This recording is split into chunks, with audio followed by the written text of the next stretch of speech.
Mengenai penetapan cadangan pangan pemerintah tahun 2026. Karena apa? Yang pertama, ya sudah kelihatan, ya bahwa produksi akan lebih tinggi tahun depan daripada tahun ini. Jadi harus persiapan dengan matang.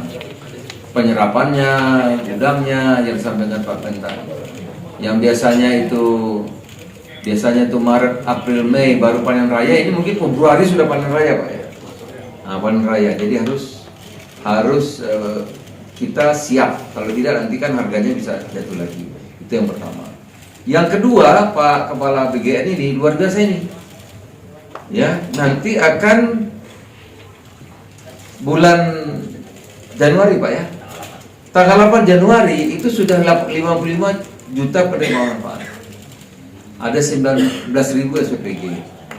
Itu Januari, ya. Februari naik lagi, Maret naik lagi. April itu sudah 80 juta, Pak ya, hampir ya. 80 juta penerima manfaat. Itu perlu telurnya itu. Saya sampai lupa apa sekian banyaknya, Pak. Telurnya perlu banyak. Ya, kalau 80 juta kan 80 juta satu hari satu butir, 80 juta butir telur itu, Pak. Bayangin, ya kalau ikan 80 juta potong ikan satu hari. Nah ini coba, bayangin tuh.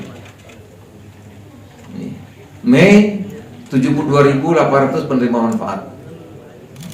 Itu perlu beras banyak sekali, ikan perlu, tadi pisang berapa itu, Pak?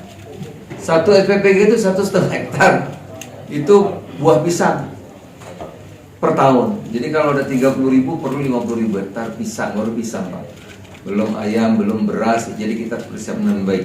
Oleh karena itu dengan dua itu tadi kami putuskan cadangan beras pemerintah kita dari 3 juta kita naikkan jadi 4 juta agar lebih mudah ya nanti untuk SPHP, untuk bantuan pangan dan lain sebagainya. Jagung karena perlu juga itu, kalau telur perlu banyak, ayam perlu banyak, perlu pakan banyak. Kemarin kita cadang berapa? 300.000 ya, iya Pak ya. Nah, ini kita naikkan jadi 1 juta ya. Nah ini sering jadi pertanyaan soal daging, saudara. Daging itu ada pilihan, 2 pilihan. Kalau kita mau pemberdayaan, maka kita bebaskan impor sapinya, sapi, agar punya nilai tambah. Jadi kalau sapi hidup dipiara, ada ongkos orang kerja, ada penggemukan, nanam rumput ada yang beli, itu namanya nilai tambah. Itu kita bebas, permudah. Ya. Nah kalau ini permudah, berarti yang bekunya diatur. Kalau beku nggak diatur, ya yang hidup nggak laku, gitu. Jadi pilihan saja. Nah oleh karena itu, yang beku itu kita atur untuk nanti diimpor oleh Bulog agar bisa dikendalikan harganya, jumlahnya bisa tunjuk. Oh, kamu kok naikkan harga bisa. Ya, Mentan Badan Pangan bisa langsung mengatur harga untuk lebaran dan seterusnya. Itu kemudian apa lagi tadi? Beras, jagung, daging dan minyak goreng. Minyak goreng juga agar bisa dikendalikan yang demo ya, Mentan. Itu ya, 30% itu nanti melalui BUMN, apakah Bulog, apakah Ediput dan lain-lain. Itu yang kami putuskan hari ini. Yang kedua yang masih PR, saudara-saudara sekalian, nanti mengenai peran Bulog. Ya, Bulog ini menjadi andalan kita. Terbukti berhasil. Harga gabah sekarang sudah 6,5 kan peran Bulog, Pak. Ya, Mentan yang marah, tapi kan pelaksananya Bulog juga gitu. Itu berhasil 6,5 sekarang sudah hampir rata-rata ya. Penyaluran SPHP juga Bulog, penyerap gabah juga Bulog gitu ya. Tapi Bulog itu hanya dikasih margin Rp50. Ya kan? Kalau Rp50 kali 3 juta berapa itu?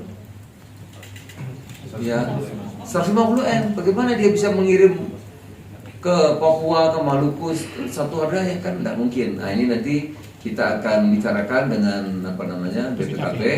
Kita akan hitung agar nanti beras itu bisa satu harga di seluruh Indonesia.